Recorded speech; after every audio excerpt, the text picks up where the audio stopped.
Now I'm going to give you the benefit of hearing from Jennifer Brown and tell you more specifics about the fiscal year 18 budget and the 5-year financial plan. Thank you, Alan. Thank you, Alan. All right, so now we're going to get into the numbers, everybody's favorite part. Now, I do want to remind you that this is an overview, and we're going to go through this in much more detail through a series of 5 budget workshops during the month of August. So I don't expect all of you to absorb all of this tonight. But there is a test at the end. No, just kidding. So When I'm Jennifer, finished, just for the benefit, so this is required by our charter It for our is. city manager to introduce the budget. We go through, I think it's 5 budget workshops that have been scheduled. They're on the Thursday of every week in August, 5 Thursdays in August. from 7:30 to 9:30. Yes. Where we go through it line item by line item and department by department. So this is, as you said, a robust overview, but the actual details, which culminates in adopting a budget and establishing a tax rate to fund that budget. Yes. And at the end of this presentation, we will pass out lots of reading material for you to take home with you. And the proposed budget will be posted on the city's website for public consumption. Okay. So each year, City Council and staff spend a tremendous amount of effort planning for and preparing the annual budget. The annual budget is a responsibility of the city manager. This is spelled out in our charter. And a tremendous amount of effort goes into the budget to ensure that what is funded meets the needs of our residents and visitors while also being fiscally conservative. This year's budget process actually started out last fall when we did the budget workshops for the annexation in October of 2016. So going into this spring, we knew that building in the items that were identified in the annexation budget would be top priority for inclusion in the fiscal year 2018 budget. The main priority outside of annexation is to ensure that the budget provides for the service needs and priorities of the city, ensuring stability and resources to support these needs, and continuing our capital investment into the city's infrastructure. I'm pleased to say that we are fully able to implement the annexation decision that was made in November, along with these other priorities, with the annexation-related expenses being supported by debt reduction funds that have been set aside for that specific purpose. To ensure that we maintain our financial strengths, we need to make some changes to the strategy that Alan talked about earlier in our financial management policy statements. So at the spring retreat, we talked about shifting a portion of the tax rate from debt service to maintenance and operations. So we have incorporated that into the proposed budget. We'll also have some strategies that we'll need to incorporate into the financial management policy statements as we move into that update, which we'll be going over with you with you this fall. And so as Alan mentioned, we've already reviewed some of the draft language on some of the points that we've gone ahead and incorporated into the budget. And we'll be finishing that update and reviewing that with you later this year. Keeping those policies and strategies up to date ensures that we are able to be flexible and that we are able to navigate the waters from our changing environment that is always changing due to economic and legislative changes, as Alan mentioned. Okay, so the proposed budget begins by shifting the recurring infrastructure rehabilitation that has historically been funded by in the pay-as-you-go capital improvement program, which is reliant on sales tax, to the general fund operating budget. The shift in the tax rate allocation allows these rehabilitation projects to be funded from a more stable source of revenue, which is only partially dependent on sales tax, whereas right now they're 100% dependent on sales tax. And so that in turn reduces our reliance on sales tax to maintain our infrastructure. And so that change in strategy is that the sales tax that is received over the budgeted amount can be set aside for pay-as-you-go projects the following year rather than the same year. And so that money will be in the bank before we spend it. Since sales tax makes up such a large proportion of our budget, we'll start there as far as revenue assumptions goes. And you've kind of seen the preview for the sales tax with the graph that Alan showed you, and you'll see that chart again in my section. So based on our current trends, which at this point we have 10 months of sales tax checks in the bank, we are anticipating ending the year with $48.6 million in total sales tax revenue. This is 4.868% less than we had budgeted for the year at $15.9 million. So then for fiscal year 18, following our new proposed strategy, we're assuming zero growth in the base and then adding in around $800,000 from a 9-month impact of annexation revenues for a total revenue estimate for fiscal year 18 of $49.4 million. And I'm sorry, that should say 800,000, not 80,000. No, I'm sorry, it's total of 8. Yeah. Okay, I got it. I'm sorry. You were right the first time. 734,000 plus 80,000 from retail. Okay, got it. It is 800,000. Okay, I looked up and saw that 80,000 and it threw me. I think I wouldn't have put this together or something. All right, so here's the same chart that we saw in Alan's section. And so the idea, as he previewed with you, is that we're more conservative in the near term and then a little more optimistic in the out years because we're not actually budgeting those, but that allows us to do our planning that we need to do because we know that we're going to need to do some things in the out years, like plan to give employee raises and build in increased cost of benefits, and then we're going to have contractual increases. So it's not really a realistic forecast unless you can build those things in. In order to do that, you have to assume some growth in your revenue streams to be able to support it. So ideally, we'll see that. We'll reset each year. We'll even see more than that, even ideally, yes. But we'll reset each year, and so then this gap that you're seeing here, hopefully they'll come closer together. We won't have a reduction, but then it basically pushes that out. So you're going to stay flat and then have your growth in the out years. And that you're not artificially growing when you don't know if it's going to come in. So it's a more conservative approach to budgeting a very volatile revenue stream. All right, so the current financial management policy statement guidelines provide that we use, that the city manager recommend a tax rate that the city's finances require to be able to meet the council's expectations of services. Just paraphrasing what the excerpt up there says. The overall goal is to have no greater than an average 3% increase in the residential tax bill, unless the voters approve a general obligation bond referendum. Now, this year, we don't have an impact from the general obligation bonds, so we're not recommending a tax increase, and we're not recommending anything greater than the average 3% increase. Now, this is more stringent than is currently being proposed at the state level from the state legislature. If the legislature does place a cap on our ability to levy taxes, we'll probably want to look at changing this policy in the future. Without that threat, I would say no, don't change it. But with that imminent threat, that's something that we're going to want to look to as we go through this special session, which we'll know in about 30 days, I think, how we end up there. Okay, so with that proposed tax rate, we're proposing keeping the tax rate flat at the 31,595. Our average home value for 2017, this is information coming from the Central Appraisal District based on the latest preliminary roll that we've received, is $386,835. With our 10% homestead exemption, that gives us a taxable value of $348,152. So that equates to a 2017 tax bill of $1,100.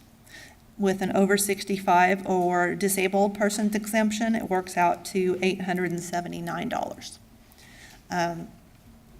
So that's what we're going forward with. Once we receive the certified tax roll, we'll obviously have to recalculate this. Will give us all new numbers. So this number may change by the time we actually review property tax and debt service in the second week of August. But this is based on the latest information that we had from the first week in July. Okay. So as we move into fiscal year 18, let's start with talking about how we're going to end fiscal year 17. You're aware that our sales tax is performing lower than anticipated, but additionally, the slowdown in the economy is resulting in a slowdown in building permits as well. We're also seeing fines and forfeitures coming in less than budgeted, so we're having to adjust that in our year-end projections. And according to financial management policy statements, which outlines the reductions that should be made if our revenues should fall short, and also identifies the priority in which those actions should be taken, we are reducing the pay-as-you-go capital improvements funding to offset that decline. And as a result of that, we're planning to end fiscal year 17 within budget and at our budgeted fund balance levels, thanks to that reduction in pay-as-you-go CIP. So then that puts us into our revenue assumptions for fiscal year 18. So we're following the financial management policy statement direction. We're using our revised direction on revenue for estimation for sales tax, keeping it flat from FY17 plus the growth from annexation. We're keeping our property tax revenue assumptions using 3% residential and 3% commercial revaluation, which is what we've been seeing on the preliminary rolls. Maintaining our 10% homestead exemption and the flat tax rate. Reallocating 1 cent from the debt service component to the operating component. And then, as I said, we'll have the certified roll. I think we're actually scheduled to get that next week, and I'll update you during the budget workshops on how that actually ends up. We have no changes to water and wastewater rates, no changes to our surface water or GRP fees, and since 2011, since we've been implementing the surface water rates, we have not raised our water and wastewater rates. And that is a direct result of the water and wastewater rate study that we had done 10 years ago in 2007. And that rate design that was adopted by City Council at that time has us recovering between 35 and 40% of our revenue from our base rates. And so that leaves us to where we're not in a bad position at all if we have a wet year and our volumetric revenue is down. And so we've been in a very healthy position because of the decisions that were made 10 years ago. On the user fee side, we are recommending some increases that are tied to CPI and the general fund. We'll be reviewing those with the Finance Audit Committee next week, and then we'll be highlighting the any fees of note in the budget workshops, and then that will come to you for the first reading of the fee ordinance at the first meeting in September, so that you can have the second reading concurrent with the budget adoption at the second meeting. Our residential solid waste fees are increasing 2.5%, and that is based on the contract with Republic, and this will be effective for bills issued after January 1, 2018. The rate will go from $18 per month to $18.45 per month. This graph provides a visual representation of the major revenue sources and how they're allocated. The blue is property tax, which goes to the general fund and the debt service funds.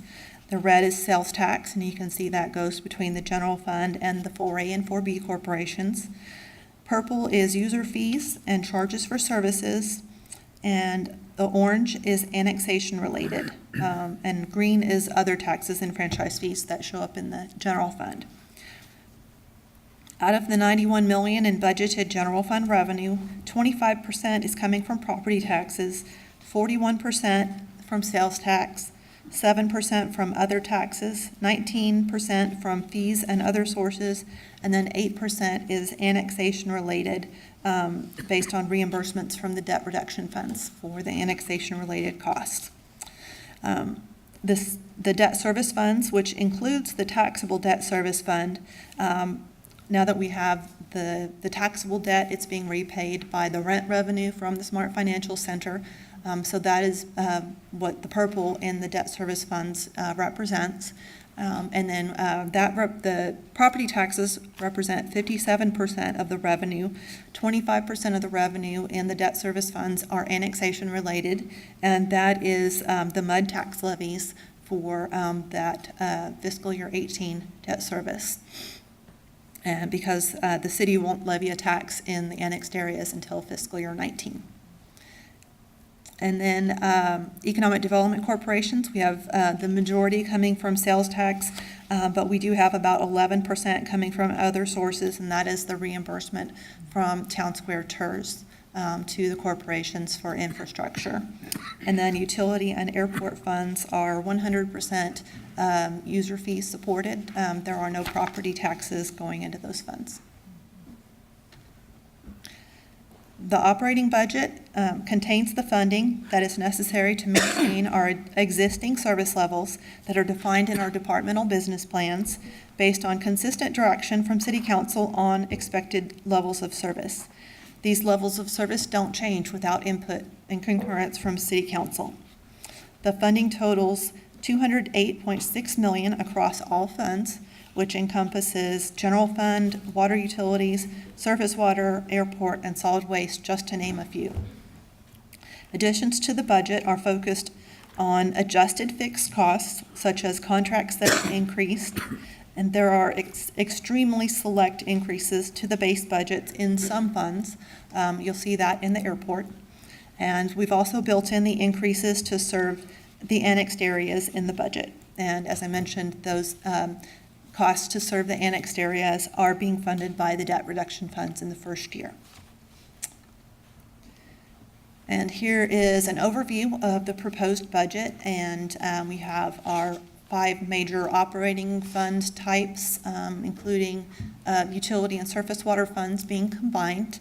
And then we have our solid waste fund, corporations, and then all of the other funds, which would be our special revenue funds and our internal service funds, are included in the other funds.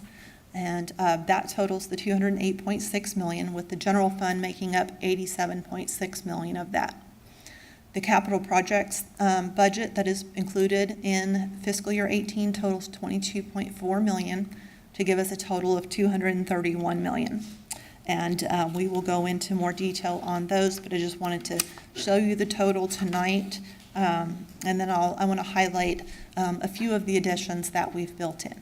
Jennifer, and that compares, if you look at that with our budget last year, so the operating funds were $186 million.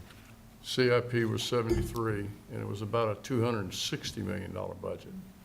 So what you're seeing is, and that's with this budget now including the annexations of 2 major areas. So you're seeing both a drop in terms of the revenue, which we discussed in our strategic plan last year, but you're also seeing the flexibility that's in the financial management policy statements, giving us the flexibility to adjust our budget in order to come with a structurally balanced budget, which Alan's required to do by law. Okay. In the general fund, our additions are focused on maintaining service levels.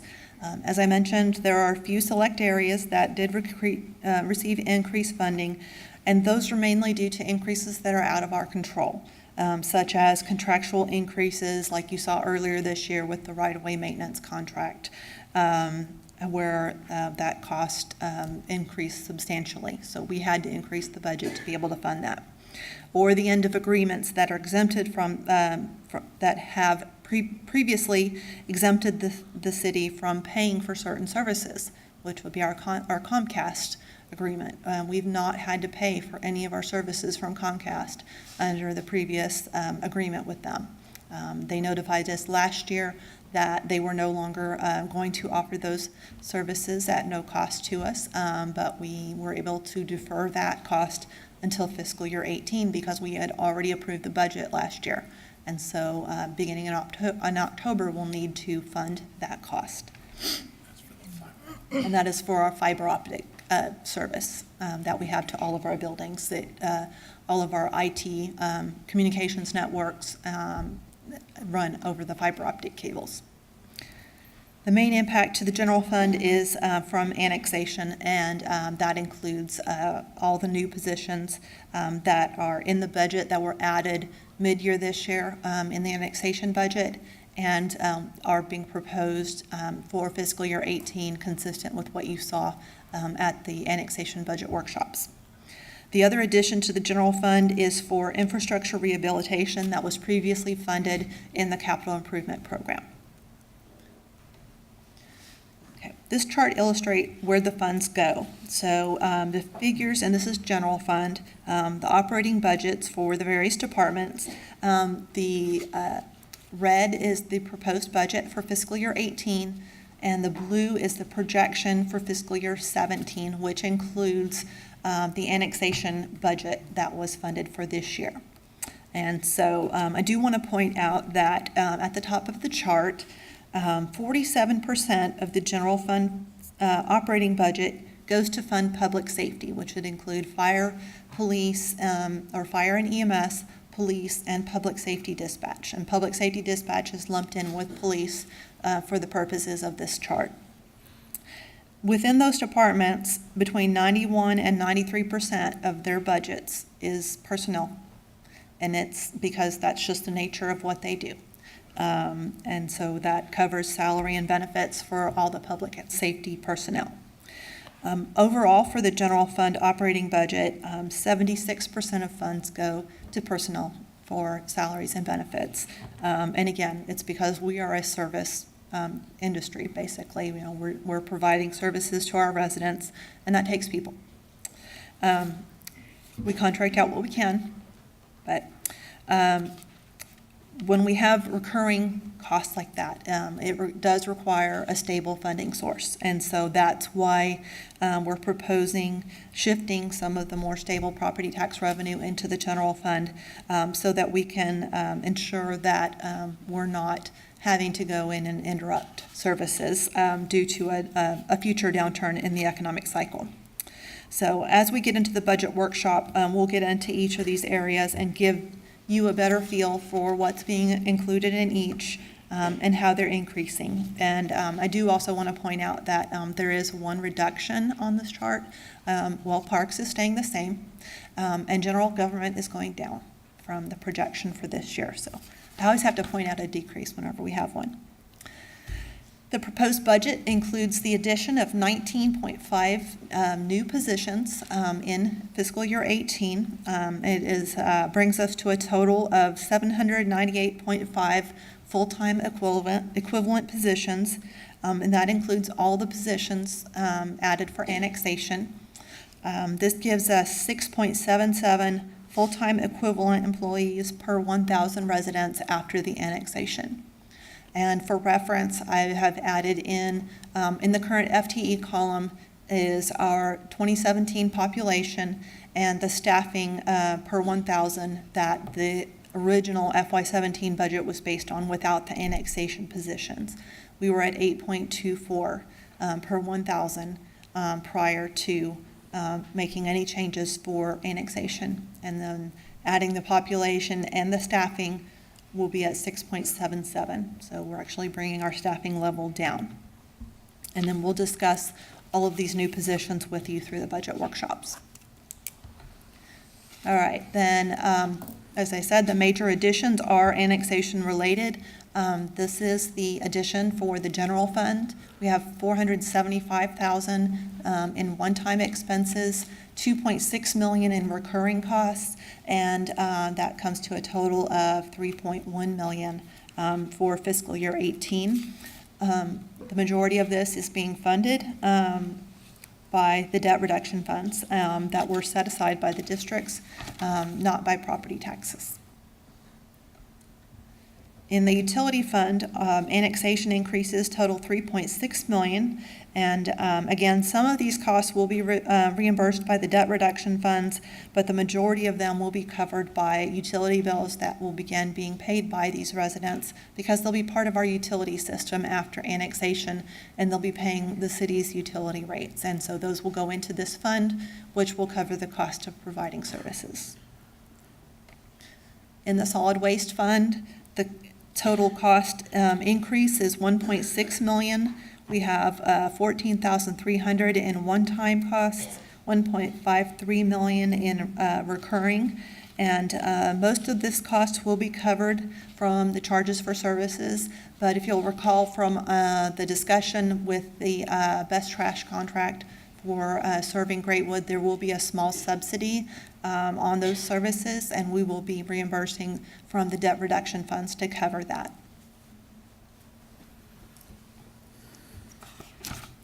And as I mentioned, the airport is the one area that has increases that are not annexation related. They have a total of $440,000 in one-time expenses proposed, with recurring increases of $8,250. Again, the airport is a self-supporting enterprise fund. It's not supported by property or sales taxes, and we'll get into the detail on these during the budget workshops. And finally, on the operating budget, we have employee compensation and benefits. So since employees are our greatest asset, we are including in the budget a 3% merit pool, which will fund our pay for performance system. You'll recall the city does not give cost of living increases, and so the merit increases, other than promotion, the merit increases are our employees' only opportunity to receive any kind of pay raise. We're also implementing compensation plan updates, which result in our fire and police salary structures returning to the 75th percentile in the market for starting pay, which has been identified as a priority for City Council.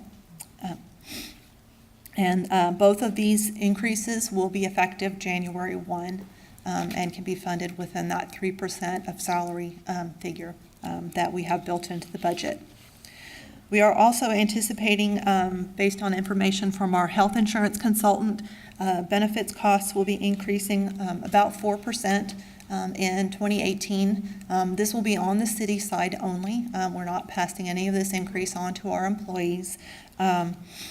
And the city's TMRS required contribution will be increasing just slightly in January of 2018, and that is that rate is defined by the actuarial study that is done for our city based on our plan and our funding percentage. And at the end of December of last year, and those funding ratios are calculated annually based on the TMRS calendar year. They're on a calendar year, fiscal year. And so as of December 31st of last year, we are 86% funded. We are on track to become 100% funded by the end of our closed amortization period, which was a 30-year period, that started, do you remember what year it was? 2009, I want to say? Something like that. Yeah, so we're probably almost 10 years into that funding period, but we're paying the full rate and we're closing the gap. The funding ratio can change from year to year based on actuarial assumptions, based on longevity of assumed longevity of employees, to the rate of return assumed on the plan on those investments. And so the latest report that we have shows that we're 86% funded, and that's a very healthy funding rate.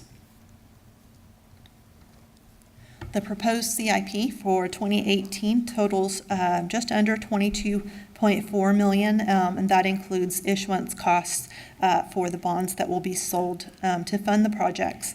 This year, water and wastewater projects account for 46% of the funding. Streets follows with 19%, and municipal has just slightly less than that at 17%. And we're continuing to invest in drainage with another 10% of funding being allocated there at $2.2 million. I do want to also point out that within the municipal funding, we have funding for an interim gun range construction for the public safety training site, and planning dollars for implementation of the license plate recognition camera system. And I know that both of these have been identified by City Council as priorities.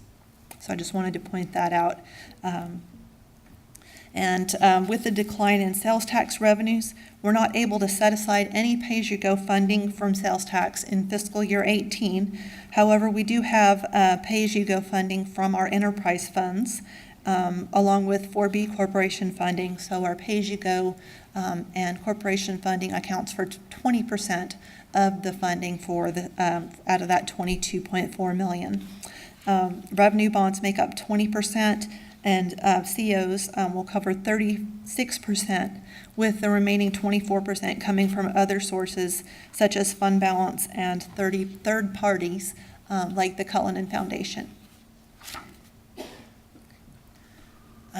The charter requires that a 5-year CIP be included with the filed budget and adopted with the annual budget. The fiscal year 18 to 22 5-year CIP totals $130.6 million. I do want to point out that this number is included for planning purposes. Only the first year of the plan is adopted and funded within the annual budget, but we do fiscally constrain all 5 years of the plan, of the program, within our financial forecast. Additionally, we were only including projects for funding as a general rule once we have completed 60% design, because by then we have a really good estimate on construction. Over the 5-year period, streets and drainage continue to be a priority with nearly 45% of funding. Our water, wastewater, and surface water follow with a combined 29%, followed by municipal at 13.6%, and parks at 11.7%, and that will conclude implementation of the voter-approved GEO bond projects. That is anticipated to occur in fiscal year 19. We also would need a 1 cent tax increase in fiscal year 19 to be able to move forward with that final phase. The funding sources for the 5-year program, we have 55% funded from the issuance of certificates of obligation, 8% from the voter-approved GEO bonds, and then revenue bonds make up 19%, and other revenue sources, which is the pay-as-you-go from enterprise funds, corporation funding, and other sources, making up the remaining 18%. So here are some key dates on when you'll see budget-related items on the regular council agenda.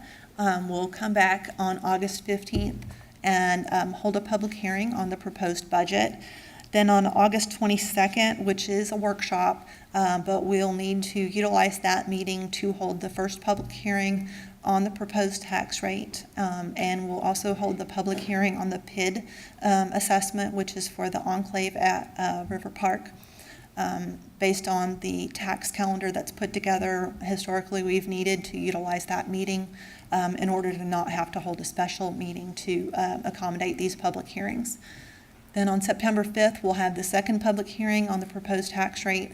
We'll ask you to amend the fiscal year 17 budget to projections, and we'll have the first reading of the fee ordinance. And then on September 19th, we'll wrap it up with approval of the fiscal year 18 budget, the 5-year CIP, and the compensation plans. We'll ask you to adopt the tax rate, and we'll have the second reading of the fee ordinance. We'll also have the PID assessment on there as well, but I didn't include that. I ran out of room. Okay, so Mayor mentioned the budget workshops. We do have those scheduled for the 5 Thursdays in August. They will be in the Kane Room here at City Hall from 7:30 to 9:30 a.m. And you can see the topics as we have those listed here. If we need to change topics, we'll let you know, but at this point, this is the schedule we're planning to follow. This will keep us on track for getting the tax rate and the budget adopted in a timely manner, which we do have statutory requirements, charter requirements on how we need to get those adopted. And Jennifer, those meetings are open to the public. Yes, sir, they are. And with that, we have a lot of work to do over the next couple of months, but at this time, Alan and I'd be happy to answer any questions. Questions? Amy? Yeah, just one, well, it's kind of a multi-part. Our sales tax recovery is down. When I started, 2011, what was our homestead exemption? I remember Probably. 5%?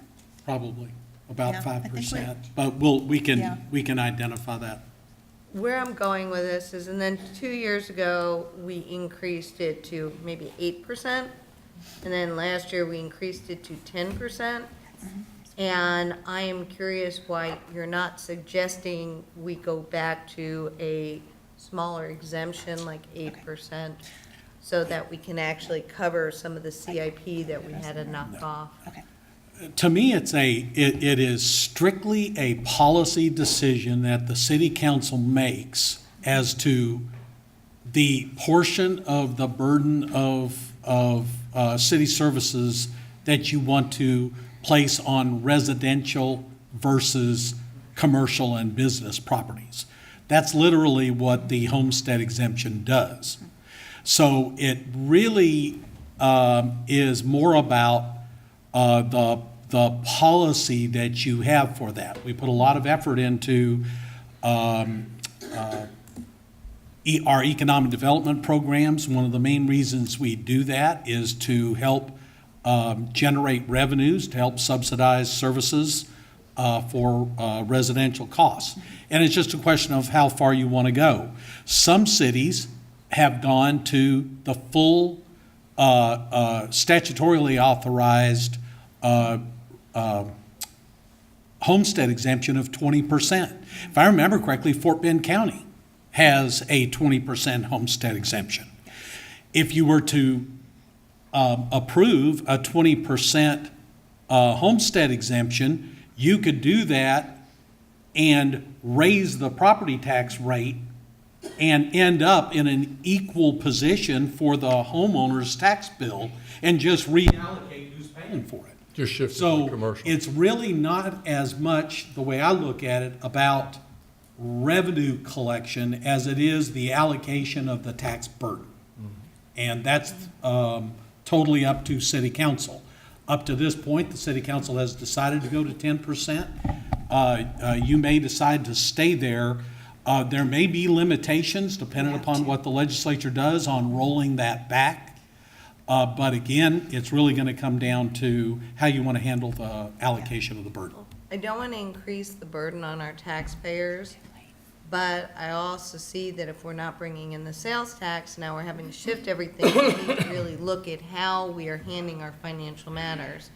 So what I would like to know is the difference in taxes, like play with that a little bit. I'd like to know if we had a 9% okay. tax homestead exemption, what would be the impact to the Sure, city? we can versus calculate the those numbers for taxpayer. you and provide them to you. And so just because limited funds coming in and we're cutting back on a lot, and there's some very serious projects. I mean, part of the reason I think our CIP was so high last year was because we were building the Performing Arts Center. And so, yeah, but now we had a big drop, we're not building it anymore. But there are a lot of things that we had said we're going to be doing that now we had to pull back and we're not going to be doing. And that makes me nervous in terms of what we've cut back on. And Right. I know you're working hard on that Right. to make sure One of the, everything's taken care of. Things that we've done and have discussed with you in earlier conversations is basically took what was a 4-year CIP and stretched it to 5 years. So we haven't eliminated any projects. We've basically delayed some projects from a 4-year plan to a 5-year plan. But you're getting the grip on what all of the issues are that we're going to be looking at, not only this summer, but into the fall as we revisit the policies. And it's going to be an ongoing conversation as long as the changes that are occurring in the marketplace out there continue. Right. I just say a well-informed decision is the best decision to make. bet. And if we just lock in on one idea, perhaps we need to look at other ones as well. I'm not really eager to increase the tax rate. I understand what you're saying about we could increase the homestead exemption, put higher burden on commercial businesses. I don't know the impact of that, but I just think we really need to look about how we are doing our finances to address the sales tax loss, because it's huge. It's in the millions, and I understand that. Yes, ma'am. So, it's just my comments and questions. Thank you. Steve? Thank you. One of the areas that I would really like to talk about in our forthcoming discussions is what strategies are you implementing that allow us to maintain our service level when the number of FTEs per 1,000 residents drops fairly precipitously? And is that something that would be in one of these 5 sessions? Yes. Which one will? I think it was really more what we talked about last year Yeah. when we put together the annexation plan. Yeah. We can run through all But we that can go again. back over it. Again, my concern, I think I said something then and I'll say it again.